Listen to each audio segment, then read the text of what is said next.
সীমানা নির্ধারণের শুনানিতে ইসিতে আজ হট্টগোল, ধাক্কাধাক্কি ও হাতাহাতির ঘটনাও ঘটেছে। এনসিপির অভিযোগ, তাদের এক নেতাকে মারধর করেছে বিএনপি নেতা রুমিন ফারহানার কর্মী সমর্থকরা। কিন্তু রুমিন ফারহানা জানিয়েছেন, হট্টগোল হয়েছে বিএনপির দুপক্ষের মধ্যেই। ক্ষোভ প্রকাশ করে তিনি বলেন, যাদের জন্য 15 বছর লড়াই করেছেন তারাই এখন তাকে ধাক্কা দেয়। ভোটের সময় কি হবে এ নিয়েও প্রশ্ন তোলেন তিনি।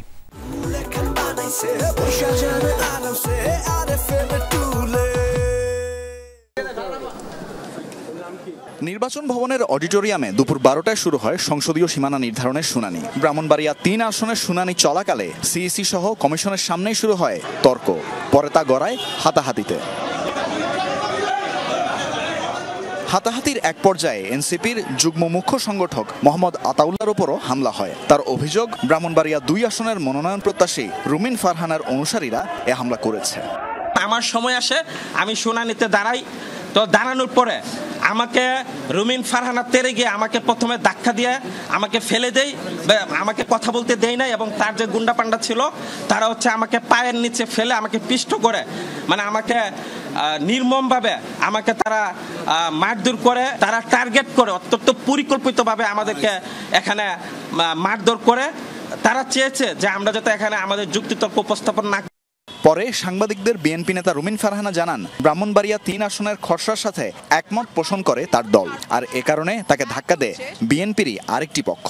2008-এর আগের যে সীমানা, যেটা দেশনেত্রী বেগম খালেদা জিয়ার ইচ্ছা ছিল সেখানে যাওয়া হোক, গুন্ডা পান্ডার মতন তারা সেখানে আচার আচরণ করলেন।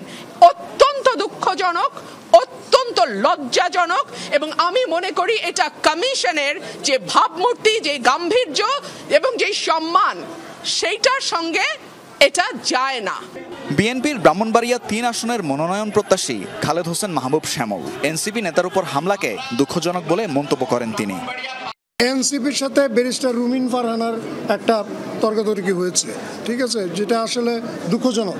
এটা আসলে আমরা খুবই অনাকাঙ্ক্ষিত। এটা মানে যেটা আসলে আমরা বলতে পারবো না যে যেটা দুঃখজনক। এই লেভেলে এসে এই ধরনের ঘটনাটা খুবই দুঃখজনক। বিকেলে এনসিপি নেতা আতাউল্লাহর উপর হামলার প্রতিবাদ জানাতে ইসিতে যান এনসিপি নেতা হাসনাত আব্দুল্লাহ। তিনি ইসির নিরপেক্ষতা নিয়ে প্রশ্ন তোলেন। এখানের কমিশনার যারা রয়েছে তারা পিক অ্যান্ড চুজ ভিত্তিতে নিয়োজিত হয়েছে, নিয়োগপ্রাপ্ত হয়েছে। আমরা তাদের বস্তুনিষ্ঠ ভূমিকাকে আমরা সব সময় প্রশ্নবিদ্ধ করেছি।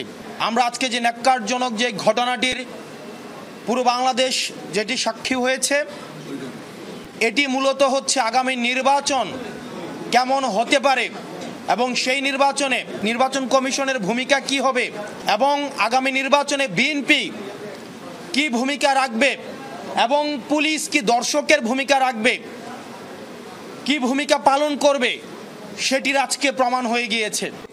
ইসির প্রকাশিত সীমানার খসড়ায় ব্রাহ্মণবাড়িয়া 2 আসনের আশুগঞ্জ ও সরাইল উপজেলার সাথে বিজয়নগর উপজেলার বুধন্তি, চান্দুয়া ও হরসপুর ইউনিয়ন 3টি 2024 সাল পর্যন্ত ব্রাহ্মণবাড়িয়া 3 আসনের অন্তর্ভুক্ত ছিল। প্রথম দিনে কুমিল্লা, ব্রাহ্মণবাড়িয়া, নোয়াখালী, চাঁদপুর, ফেনী ও লক্ষ্মীপুর অঞ্চলের আবেদন নিষ্পত্তি করা হয়েছে। তানভীর মৌসুম, যমুনা নিউজ, ঢাকা।